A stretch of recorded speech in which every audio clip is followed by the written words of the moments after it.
दोस्तों, आपका भाई एक बार फिर हाजिर है आपके सामने एक नई कहानी के साथ। ये कहानी एक ऐसे लड़के की है जो भूत प्रेत को अंधविश्वास मानता था।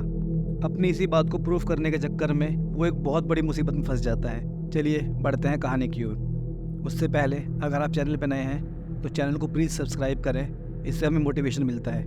और कहानी पसंद आए तो इसे लाइक ज़रूर करें, और साथ ही ये कहानी अपने उस दोस्त को शेयर ज़रूर करें जो ये कहता है कि वो भूतों पर विश्वास नहीं करता।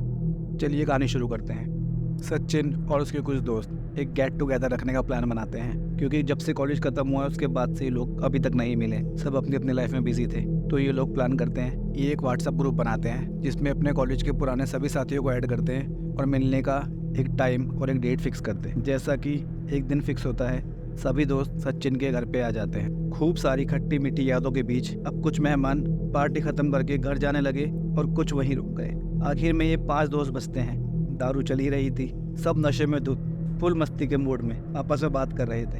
तभी बातों बातों में एक ऐसा टॉपिक आ गया जिससे ये काफी दूर थे। 4 दोस्त तो उस बात से सहमत थे, पर सचिन उनकी बात से सहमत नहीं था। यहाँ बात चल रही थी शमशान के टॉपिक पर। सचिन उन चारों को बोलता है, अपनी बकवास बंद करो, ऐसा कुछ नहीं होता है, ये सब अंधविश्वास है। मैं साइंस का छात्र हूँ, मैं साइंस को मानता हूँ, भूतों को नहीं। और उन सब में थोड़ी बहस होने लगती है।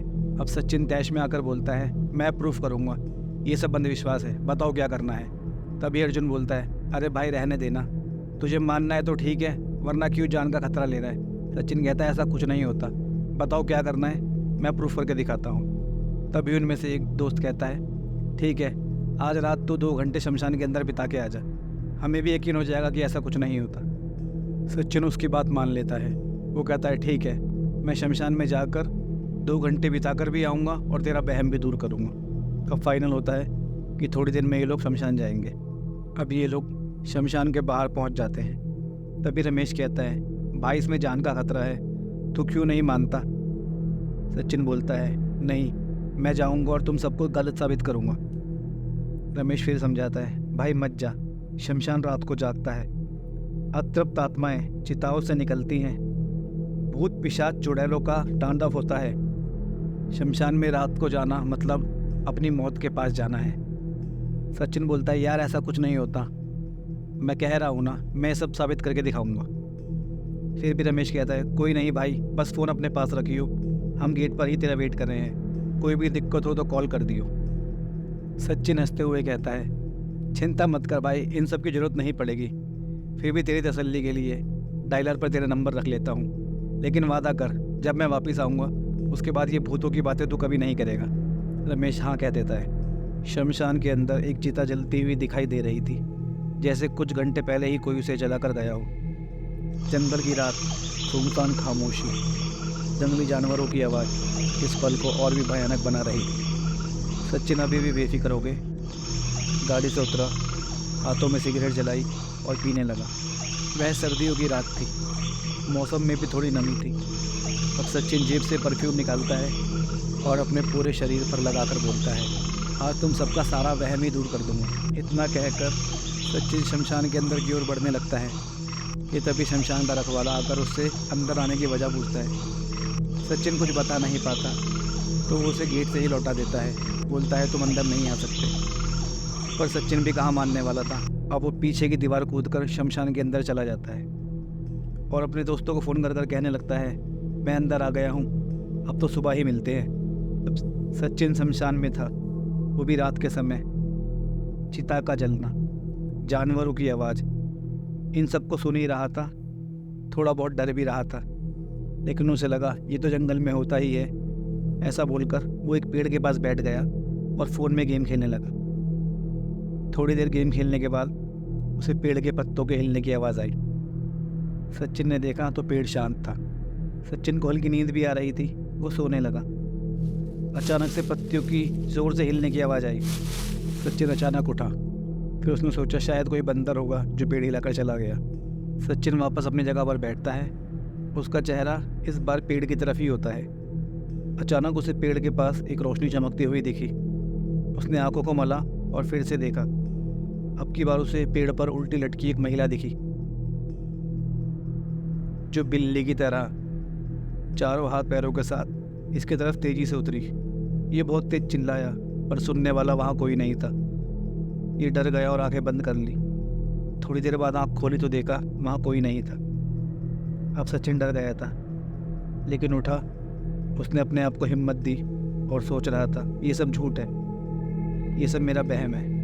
ये अपने आप को तसल्ली ही दे रहा था कि जलती हुई चिता के पास इसे फिर कोई महिला दिखी, जिसने अपने दोनों पैरों को, दोनों हाथों को पकड़ा हुआ था और आगे पीछे ज़ोर ज़ोर से हिल रही थी।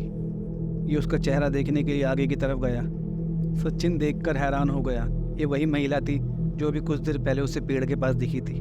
महिला ने सचिन की तरफ गर्दन घुमाई और ज़ोर ज़ोर से हंसने लगी। सचिन कुछ समझ पाता, इतने में वो महिला हंसते हंसते गायब हो गई।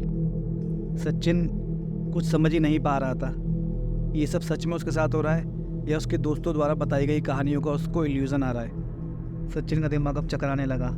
ये सोचने लगा ये हो क्या रहा है मेरे साथ। अब अचानक से शियारों के एक झुंड की तेज़ी से आवाज़ आने लगी। सभी जानवर तेज़ी से चिल्लाने लगे। सुनसान शमशान अब जागने लगा था। सचिन को धीरे धीरे अपने दोस्तों की बातों पर यकीन होने लगा। वो तो मानो यहाँ आकर पछता रहा था। सचिन को दोबारा किसी के तेज तेज हंसने की और कुछ बोलने की आवाज़ आई। सचिन ने चिता की तरफ मुड़कर देखा तो उसे वो महिला दोबारा नजर आई। वो चिता के चारों ओर हवा में उड़ रही थी और चक्कर लगा रही थी। अब सचिन को अपने दोस्तों की बातों पर यकीन आने लगा। वो जेब से फ़ोन निकालता है पर फ़ोन में नेटवर्क नहीं होता। सचिन परेशान कि अब वो क्या करे। तभी अचानक ना जाने सचिन के पास कहाँ से एक छोटी बच्ची आ जाती है और सचिन के पास आकर उससे कुछ खाने को मांगती है। सचिन भी हैरान ये देखकर कि इस शमशान में इतनी रात कोई बच्ची कहाँ से आ गई। सचिन उसे अपनी जेब से एक टॉफ़ी निकाल कर दे देता है और अब सचिन को अपने पीछे से किसी के सांस लेने की ज़ोर ज़ोर से आवाज़ आ रही थी। सचिन पीछे मुड़कर देखता है, उसे अपनी आंखों पर यकीन नहीं होता। एक बहुत भयंकर चेहरे वाला आदमी, जिसके बड़े बड़े नाखून, बाहर की ओर निकले हुए 2 लंबे दांत और 2 बड़ी बड़ी लाल आंखें सचिन को घूर रही थी। इसने सिर्फ इतना ही देखा और वहाँ से भागने लगा। सचिन से जितना तेज हो सकता है उतना तेज भागने लगा। ये भागते भागते वहाँ से बहुत दूर पहुँच गया, लेकिन देखता है ये तो वापस उसी जगह पहुँच गया जहाँ वो आदमी खड़ा था। सचिन समझ चुका था कि उसने बहुत बड़ी गलती कर दी, अब वो फंस चुका है। सचिन को वो रास्ता नहीं नज़र आ रहा था जो उससे सिर्फ 10 मीटर की दूरी पर था। वो आदमी अब भी वहीं खड़ा था। वो चुड़ैल अब भी उस चिता के चारों ओर चक्कर लगा रही थी। सचिन अब पूरी ताकत के साथ भागता है। भागते भागते भागते सचिन को वो छोटी बच्ची नज़र आ जाती है। वो सचिन का हाथ पकड़कर बाहर की ओर जाने वाले रास्ते की तरफ इशारा करती है। सचिन उस दिशा में चलने लगता है। तभी वो बच्ची पीछे से आवाज़ लगाती है, यहाँ दोबारा भूल कर मत आना, और अचानक गायब हो जाती है। सचिन उसके बताए हुए रास्ते के हिसाब से बाहर जाता है और अपने दोस्तों के पास जाकर एकदम से बेहोश हो जाता है। सभी दोस्त उसको थोड़ा पानी वानी पिलाते हैं, उसे थोड़ा नॉर्मल करते हैं। तभी सचिन बोलता है, तुम सब सही थे भाई, मैं ही गलत था। शमशान रात को सच में जागता है। अगर आप हमारी कहानी यूट्यूब पे सुन रहे हैं तो चैनल को सब्सक्राइब करें। कहानी पसंद आई तो लाइक करें और शेयर करना ना भूलें। और ऐसे ही मज़ेदार कहानी सुनने के लिए फॉलो करते रहें मानो ना मानो को। मिलते हैं कल एक नई कहानी के साथ। तब तक के लिए गुड नाइट।